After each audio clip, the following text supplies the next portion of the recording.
Buenos días. Empezamos con la integración de datos. Trabajamos con el dataset BAF que contiene 1.000.000 de registros y 32 variables. Incluye información sobre comportamiento financiero y características de las transacciones de los clientes. Este dataset tiene variables de distintos tipos como integer, float y string. El problema principal que hay en este caso es un desbalance severo de clases de fraude. Este desbalance fue determinante para los siguientes pasos del trabajo. En el laboratorio de datos se detectó que no hay duplicados y no existe correlación entre las variables y el target. Asimismo, se decidió eliminar una variable constante. Sin embargo, aunque no hay valores en formato NaN, de conformidad con la documentación de Kaggle, el dataset utiliza -1 como código para valores perdidos en tres variables que están demostrados en el gráfico de proporciones. Además, salvo las tres variables con missing values de -1, identifiqué cuatro variables adicionales con valores negativos que no tienen sentido según su definición. Pero Credit Risk Score negativo puede ser relevante para algunos bancos porque puede significar pérdidas de confianza del cliente. Por eso no podemos asegurarnos que esa variable es incoherente porque falta información en la documentación. Asimismo, realicé dos análisis como chi-cuadrado y Pearson. Según chi-cuadrado, los resultados mostraron que 5 de las 7 variables con valores negativos presentan una relación significativa con el fraude, aunque la correlación es débil. Según Pearson, todas las columnas son útiles. Se decidió mantener esas variables en el análisis en lugar de eliminarlas, porque contienen información predictiva valiosa. Por lo tanto, la estrategia fue no eliminar filas ni columnas, sino aplicar Iterative Imputer durante el preprocesamiento, que se explicará con más detalle más adelante. Linear Regression e Iterative Imputer se utilizan para procesar valores perdidos. Esto asegura una recuperación más confiable de fallas utilizando las relaciones entre múltiples características. El histograma en el ejemplo de la variable Bank Month Count permite estimar visualmente la distribución de los datos antes y después del procesamiento de valores perdidos. Vamos a transformar los atributos. Para las variables numéricas se utiliza Standard Scaler, que es crucial para el correcto funcionamiento de algoritmos sensibles a la escala como KNN y CVM. Las características categóricas están codificadas con one-hot encoder con un parámetro drop igual if binary para evitar la multicolinealidad. Después de la transformación, el número de columnas aumentó en 20.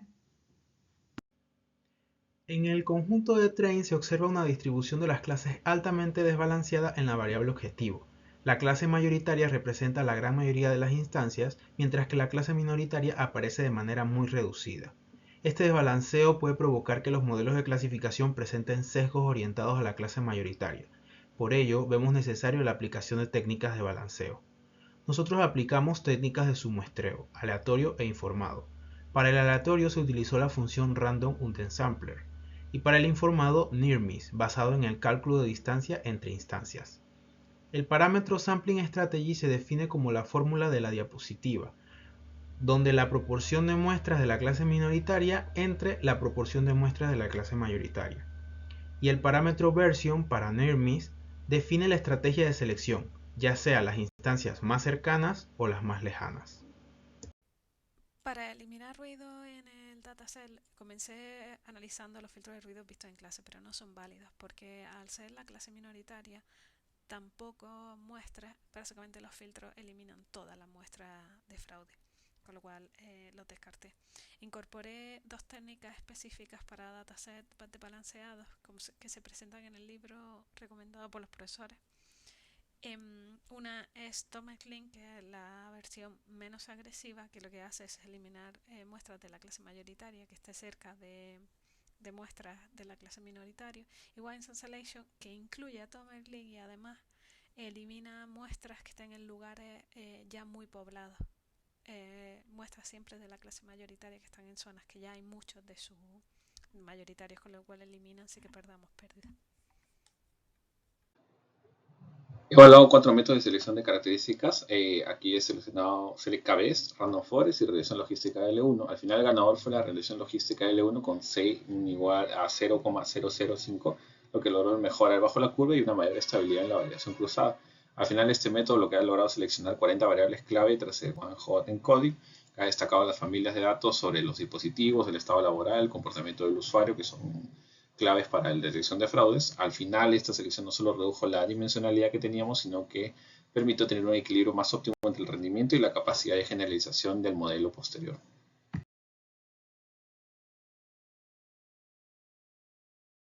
Implementé un modelo base utilizando la clase Decision Tree Classifier de Scikit-learn. Hice 5 experimentos. El primer fue con el baseline de función de preprocesamiento que se ve en la diapositiva. El segundo con limpieza de ruido con one-sided selection. El tercero con undersampling agresivo near miss. El cuarto fue el pipeline entero con selección de características.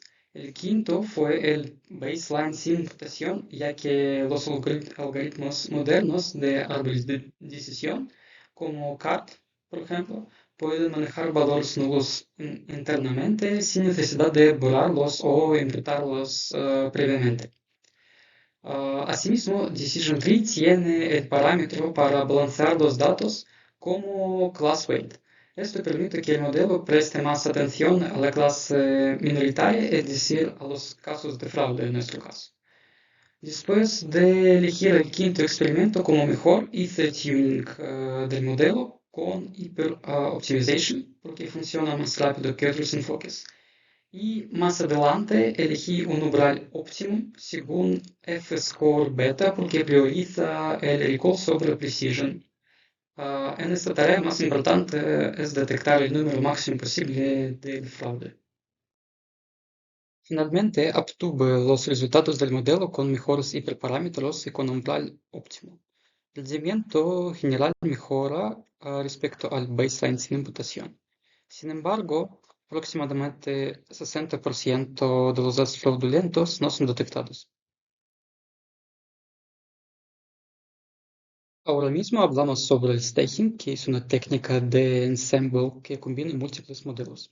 En el nivel 0 utilicé 3 modelos base. Primero LightGBM porque tiene un mecanismo llamado GOSS que se centra en instancias con grandes gradientes de error, lo cual es muy útil para datos desbalanceados como tenemos. Segundo es Adaptive Boosting, que aumenta el peso de los ejemplos clasificados incorrectamente, prestando más atención a la clase minoritaria. Y tercero es el Decision Tree para agregar habilidad al ensemble. El experimento 2 reemplazó AdaBoost con Random Forest, que crea una predicción robusta con baja varianza y midió naive bias gaussiano, pero dio resultados bastante pobres con un recall muy bajo. El experimento 3 combinó algoritmos basados en árboles LightGBM, Random Forest y Decision Tree y resultó ser la mejor combinación por su velocidad en comparación con el primer experimento y su puntuación. Como metamodelo en el nivel 1 utilicé regresión logística con class weight balanced. También para mejorar el modelo encontré el umbral óptimo según F-score beta como había hecho en la parte de Decision Tree individual. En conclusión, la versión 3 de Staking fue el mejor modelo. Este staking logró aumentar significativamente la capacidad de detección de fraude, capturando casi la mitad de todos los casos reales, con un incremento en average precision también. Respecto al Decision Tree individual y optimizado.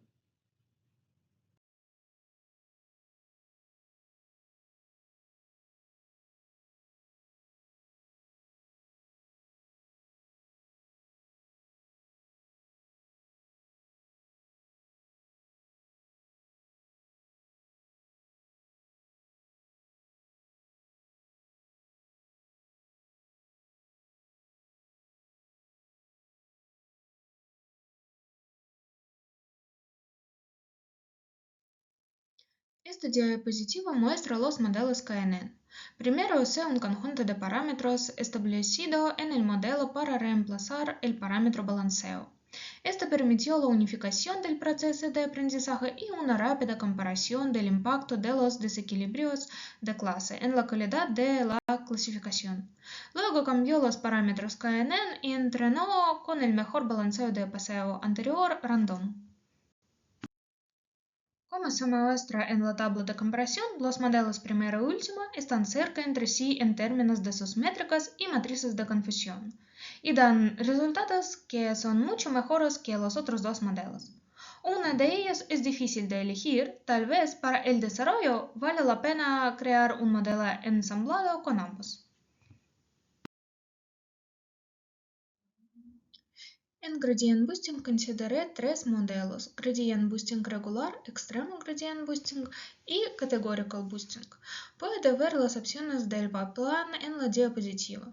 Cada modelo de boosting tiene sus propias preferencias de preprocesamiento y también tiene parámetros incorporados para los datos desequilibrados que también puede ver en la diapositiva, como Scale Boss Weight o Class Weight.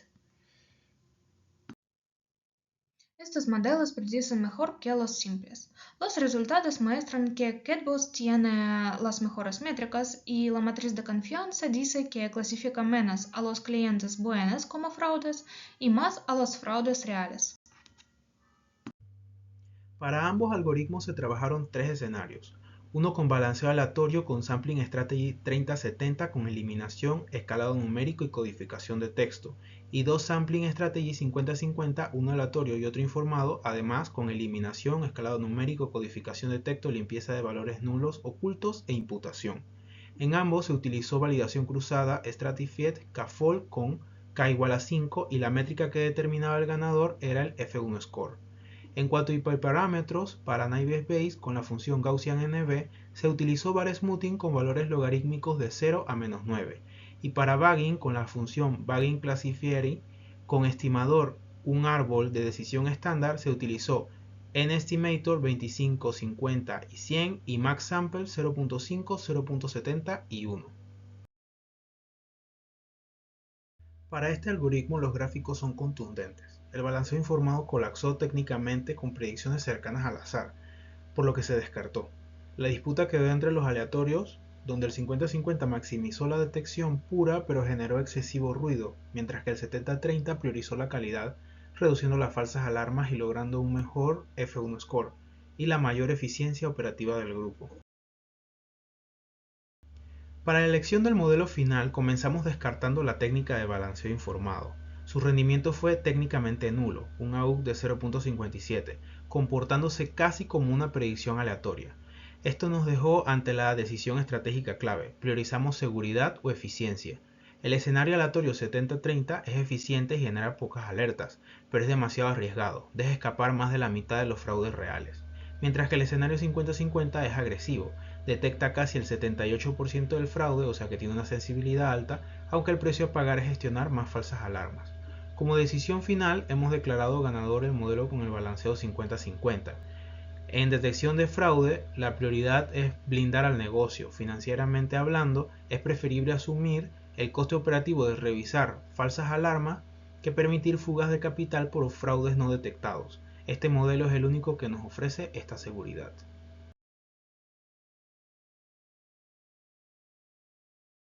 Aquí comparamos la optimización de los tres escenarios para Bagging. Mientras que el balanceo informado generó métricas artificiales y el aleatorio 50-50 resultó demasiado agresivo y ruidoso, el escenario aleatorio 70-30 se consolidó como el ganador indiscutible.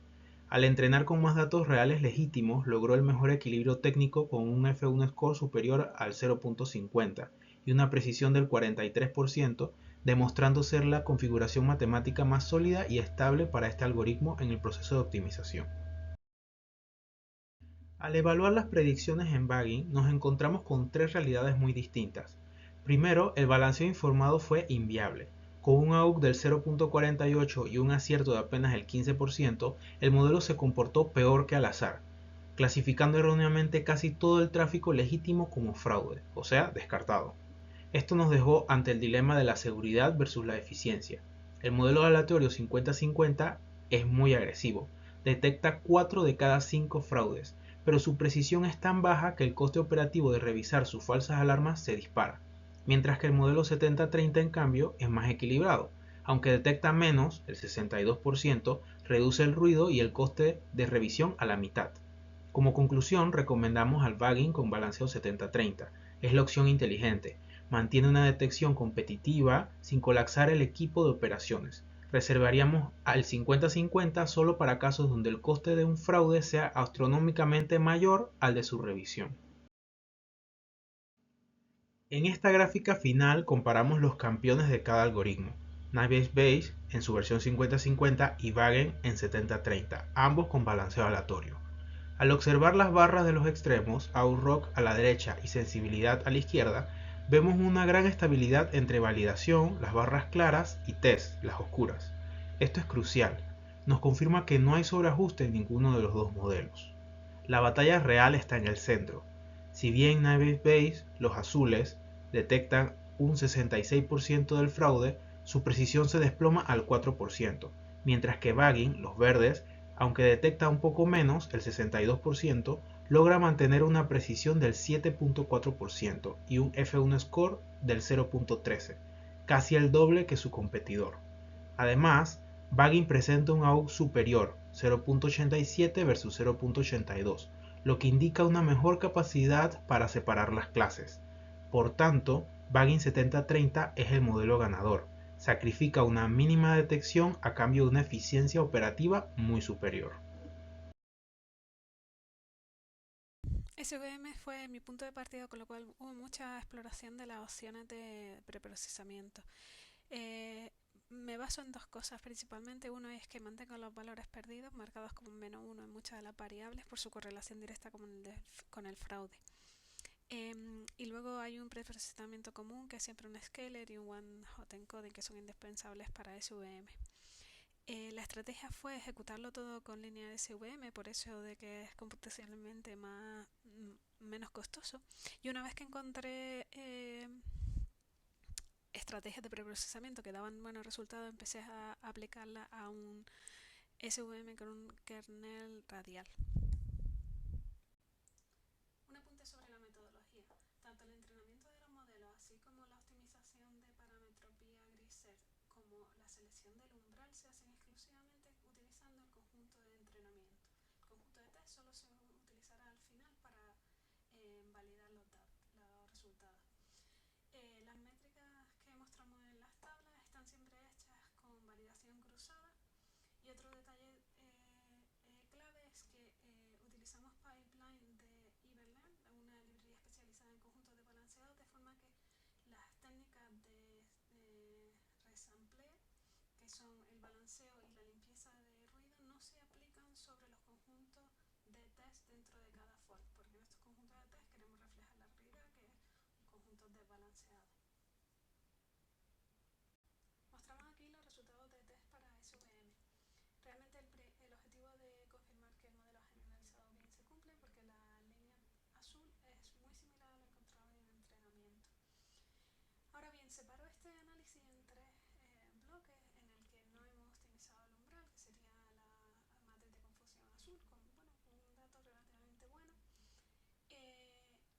Para poner en relieve una cosa, es que optimizando F1 nos quedamos en tierra de nadie, no nos sirve ni como barrera preventiva, de forma que detectemos muchos fraudes, ni tampoco como segunda prueba de confirmación de un fraude en tierra de nadie. Con lo cual yo propongo la estrategia de bajar el umbral de forma que sí detectemos al menos un 92% de los fraudes, eso sí, con un coste de un 40% de falsa alarma. La estrategia con AdaBoost es la misma que con SVM. Partimos de los bloques de preprocesamiento que no funcionaron en SVM y llegamos a la conclusión de que el preprocesamiento con AdaBoost también es el mejor, es preprocesamiento básico más random undersampling, aunque exploramos otras opciones. Después continuamos con la exploración de parámetros, optimización de parámetros, la misma metodología ya descrita, y la selección del mejor umbral optimizando el equilibrio con F1. Lo curioso aquí es que los resultados nos dan una extrema sensibilidad al umbral. En el gráfico se muestra tres opciones en las que línea azul es el 0,5, pero es que las otras dos se diferencian entre 0,6 la naranja y 0,45 la verde. Es decir, una extrema sensibilidad probablemente motivado por la profundidad del árbol, que crea escalones muy marcados, y el hecho de la estrategia de Random Ensemble, que es muy agresiva. Por último, presentamos la comparativa en test de los mejores modelos tanto de SVM como de AdaBoost, separado en 3 bloques, como buscando cuál sería el objetivo de cada una de esas optimizaciones del umbral, teniendo como comparativa la base en la que no se aplica selección del umbral. Básicamente en ese estado SVM y AdaBoost funcionan prácticamente igual, y en los otros dos se comportan de forma muy similar, en ninguno realmente ofreciendo resultados buenos para ninguna de las métricas. Probablemente, como se ha dicho anteriormente, lo suyo sería empezar con un objetivo en mente, ya sea optimizar el recall o el precisión, y a partir de ahí optimizar todo con ese objetivo en mente. Y no como hemos intentado equilibrar el F1 sin mucho éxito. Por último, presentamos aquí un listado de las estrategias de preprocesamiento usadas. En esencia, siempre en procesamiento básico con Scaled One-Hot Encoding, y a partir de ahí vamos mezclando estrategias de sampleo tanto en el ruido, que es un poco quirúrgico, como el balanceo con Random Sample o con Near Miss, y la combinación intentando encontrar como ese equilibrio. De vez en cuando incorporamos selección de características, aunque por ejemplo con AdaBoost empeoraba el escenario, el mejor escenario, con lo cual el modelo prefería seleccionar sus propias variables.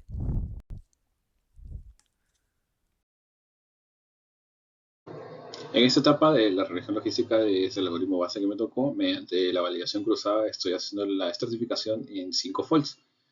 Para el desbalanceo usaba el random oversampling con domain links, he limpiado ruido en la frontera de decisión. Dada la escala del dataset, que es bastante grande, de casi 1 millón de registros, he ejecutado la optimización rápida de preparámetros. He fijado el solver como Saga, una penalización L2. Evaluado la regularización de C del valor de 0,03 a 1. He priorizado el average precision para este caso. Al final he seleccionado el modelo no solo por su métrica, sino también por su estabilidad que está dando entre el entrenamiento, la validación y el set de holdout. Aquí muestro la curva ROC de la regresión logística, donde estoy obteniendo abajo la curva de aproximadamente 8,69, lo que indica que es una buena capacidad de ranking, incluso en la presencia de este desbalanceo tan pronunciado. Es decir, que el modelo está ordenando correctamente las transacciones según su probabilidad de fraude. La forma de la curva que están viendo es como una subida pronunciada al inicio, muestra que el modelo logra capturar una proporción importante de fraude, manteniendo relativamente baja la tasa de los falsos positivos. Esto también quiere decir que la ROC evalúa la capacidad de discriminación global, no el rendimiento operativo. Por eso es que se está complementando con la curva de precisión Ricard, que ya veremos más adelante, la que refleja mejor el desbalanceo y permite definir un umbral óptimo según el costo entre los falsos positivos que tenemos y el fraude no detectado. Aquí se está mostrando la curva de Precision Recall de regresión logística que había mencionado previamente, donde la average precision es de 0,118. Este valor está reflejando la dificultad bastante grande que se tiene debido al desbalanceo muy marcado que se tiene de la clase de fraude, que es bastante minoritaria. Aquí entonces, como es habitual, al aumentar el recall también crecen los falsos positivos, lo que muestra un compromiso entre precisión y recuperación. Por eso aquí yo he evitado usar umbrales extremos que pueden eliminar prácticamente la clase positiva, que es bastante pequeña. Pero aún así el modelo ha logrado superar la línea base que teníamos, lo que está confirmando que se captura la señal real de fraude y está proporcionando la base sólida para posteriores calibraciones, como por ejemplo el ensemble. En esta diapositiva estoy analizando el impacto de umbral de decisión. A la izquierda de las matrices de confusión está el umbral de 0,5, el que ofrece un equilibrio estándar. A la derecha está el umbral un poco más exigente, que elimina las falsas alarmas, pero está sacrificando la detección del fraude. Esta sensibilidad me llevó a aplicar el threshold engineering, lo que define el punto operativo no solo por el F1 score, sino también por el costo económico entre estos falsos positivos y el fraude que se está omitiendo.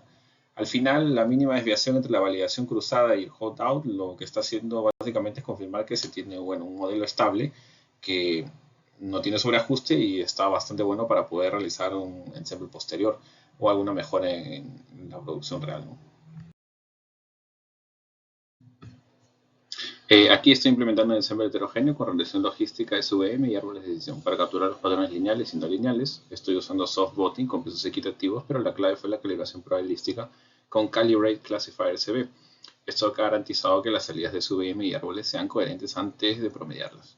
Además, he manejado el desbalanceo de clases ajustando los pesos de la regresión logística. Así estoy logrando que una votación esté basada en la confianza de cada uno de los modelos que está dando, lo que mejora significativamente el área bajo la curva y la robustez del sistema.